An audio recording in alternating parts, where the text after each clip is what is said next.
저보다 판단이 빠르고 저보다 결정이 신중해요. 근데 제가 인정하거든요. 한마디로 얘기하면 이재명은 유쾌한 토론가다. 다 듣고 자기 생각대로 하는 경우가 있겠죠. 맞아요. 그 가장 어려운 6개월을 대통령 가까이서 이제 위기를 극복해 가는 과정을 보셨을 것 같은데 그 본인도 정치적 고난을 직접 오랫동안 겪었던 사람으로서 여러 정치인들의 흥망성쇠를 보셨잖아요. 예. 이재명 대통령의 특장점은 뭡니까? 문제 해결 능력일 거라고 봅니다. 저는. 그리고 처음보다 점점 더 신뢰를 많이 쌓아갈 것이다. 이렇게 생각하고 그다음에 이게 정치를 하면서 우리도 제가 말씀드렸지만 동갑이고 같은 학번이잖아요. 근데 이게 제가 더 나은 점을 인정하고 그렇지 않으면 그 리더십을 인정하기가 어렵잖아요. 맞아요. 근데 제가 인정하거든요. 어떤 점에서 인정하게 된 거예요? 그 뭐랄까요?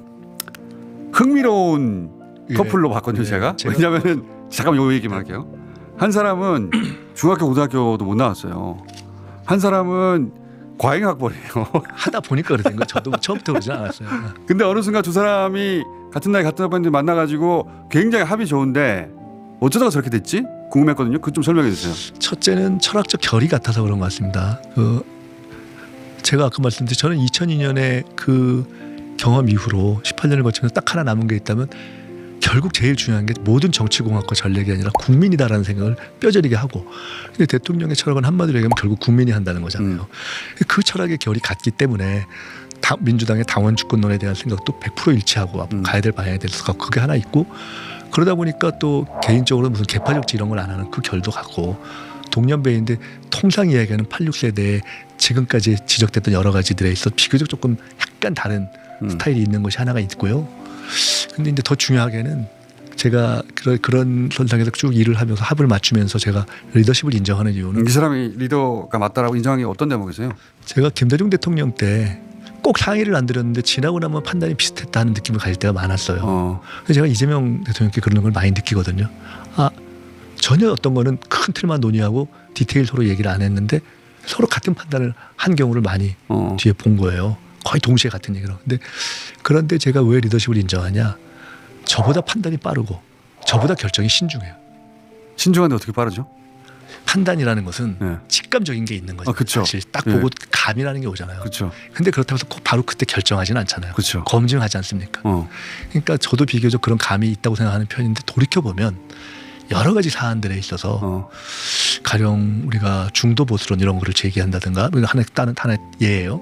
또 다른 여러 가지 사안들에 있어서 저희 내부에서 결국은 저희 당 전체에서 가장 판단이 빠른다는 생각을 한 적이 많아요. 이재명 대표가 예를 들어 금투세 정책에 있어서 금투세 같은 것들을 뭔가 손을 봐야 된다는 것을 내부에서 그렇게까지 민감하고 중요하게 생각 안 할 때 먼저 문제 제기를 했어요. 근데 그 먼저 생각하는 그 차이가 꽤 앞인 거예요.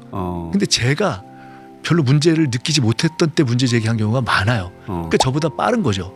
물론 어떤 경우 때는 제가 더 먼저 생각하는 이슈들도 있을 수 있어요. 근데 그런 중요한 이슈들에 대한 본능적인 직감이 빠른 경우가 많고 근데 최종 결정을 하는 데 있어서 저도 비교적 신중하게 하려고 저도 꽤 보수적인 판단을 하는 사람이거든요. 특히 선거를 이런 거 할 적에는. 근데 대통령은 어떤 결정을 해야 되는 데드라인에 마지막까지 10의 결정을 되면 9.99까지 씁니다. 스타일이.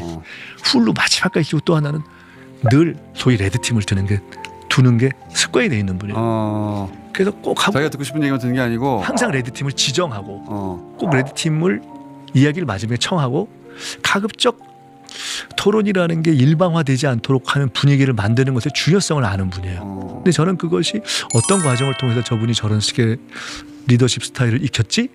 하는 것을 생각해 볼 때가 있는데 어쨌든 성남과 경기도지사 도정을 통해서 그런 걸 한 것이고 노랑 많이 당했으니까 그런 것도 있죠. 물론 이것과 다른 예를 들어 과거에 계곡 문제를 해결하는 그런 어떤 현장 돌파력 이런 것은 별개입니다. 그런 것은 이재명 특유의 많이 사람들이 그러니까 대중적으로 접한 하나의 영역이 있는 거고 제가 말씀드린 제가 지켜보면서 가까이서 본 다른 영역인 거죠. 이걸 오히려 조금 더 실제로 리더십이 높은 차원에서의 얘기를 최고 지도자로서의 이걸 보면서 감이 빠른데 최종 결정을 듣지 신중히 하고 레드팀의 걸 꼭 듣고 그거 사실은 어렵거든요. 어렵죠. 어려워요. 이건 많이 사람들의 결정 과정을 보는데 마지막까지 시간을 풀로 쓰기가 어렵습니다. 그 전에 하는 경우가 많거든요. 근데 그 마지막까지 쓴다는 것의 의미는 마지막까지 자기 판단을 열어놓는다는 뜻이에요. 그러니까 내 판단이 어느 정도 직갑이 있지만 경우에 따라 그걸 변경시킬 수 있다고 열어놓고 그것을 할 수 있는 제도로서의 레드팀이라는 것에 자유를 주고 저는 그것을 가장 핵심적인 말씀대로라면 정말 훌륭한 리더인데 의사결정 과정이 굉장히 그것이 중요하다고 생각합니다. 그래서 그거는 저는 이렇게 표현돼 같이 일했던 상당수의 사람이 저는 그 점을 인정하는 것이 아닌가 이렇게 봅니다. 정청래 의원도 비슷한 얘기를 하긴 했어요. 예. 다른 방식으로 표현하긴 했지만 예. 쭉 다른 사람 얘기를 듣고 다른 사람이 하는 얘기를 듣는 걸 보고 있으면 이게 먹혔구나 설득됐구나 생각하게 될 만큼 경청해 준다는 거죠. 그게 물론, 이제 마지막까지 듣는다는 얘기죠. 물론 그렇게 해서 경청해서 변경시키는 경우도 있고 다 듣고 자기 생각대로 하는 경우도 맞아요. 있겠죠. 근데 그건 뭐 당연한 거죠. 그거는 그렇지. 고집이 아니라 종합적으로 들어봐도 자기 판단이 더 맞을 수가 있을 때 그렇게 하는 것인데 근데 그 마지막에 듣는다. 그런 거죠. 근데 굉장히 중요하고 저도 성격이 때로는 경험을 통해서 제가 좀 천천히 결정하지 원성격은 급하기 때문에 네. 생각은 그렇게 하면서도 빨리빨리 마음을 정하는 경우가 있는데 우리 대통령 그러니까 대표 시절에 보면은 안 그렇더라고요. 제가 본 이재명 대통령의 장점들도 많은데 그거 제가 명미어천가라고 몇 번 했는데 근데 제가 같이 정치를 한 동료는 아니다 보니까 그 동료들이 본 네. 가장 가까이서 본 정치가 이재명의 장점 뭔가 그게 궁금해서 여쭤본 건데 한 가지만 더 말씀드리면 네. 닥죠. 그게 중요한 거라고. 맞아요. 그러니까 이게 토론을 하는 이런 과정에서 어둡지 않기 때문에 맞아요. 그거 참 신기한 대목이에요. 네. 인생 전체가 고생이 많은데 굉장히 밝아요. 기본적으로 밝고 이렇게 긍정적 포지티브하기 때문에 명랑한 사람입니다. 네, 그러니까 그래서 제가 한마디로 얘기하면 이재명은 유쾌한 토론가다. 제가 그렇게 얘기를. 지금 G7 가가지고 다른 정상들을 만날 때 표정을 잘 보시면 명랑해요. 약간 개구진 면이 있습니다. 개구진 게 있죠. 그래서 아까 이제 잘할 거냐고 보셨는데 잘하는 거 외엔 대안이 없어요. 잘 해야 돼요.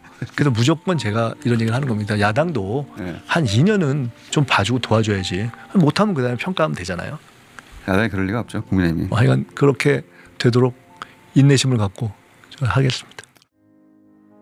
Take me to the magic of the moment on a glory night where the children of tomorrow dream away in the wind of change.